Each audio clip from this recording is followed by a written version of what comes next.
Good day, Ma'am and Sir. I'm Fatima Tesorio. I'm 31 years old. I'm single mom, blessed with 1 children, a boy. My father is carpenter and my mother is housewife. I have 3 brothers and I have 4 sisters. I am from Alabang, Muntinlupa City. I'm high school graduate.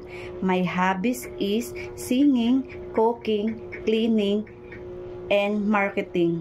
I work as domestic helper in Saudi Arabia for 1 year and 3 months. I have served 5 members of the family, 4 adult, 1 children. And also I work local helper in Philippines as for 5 years.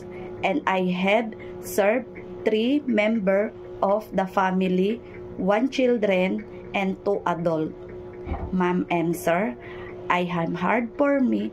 I will do my best. Thank you and God bless.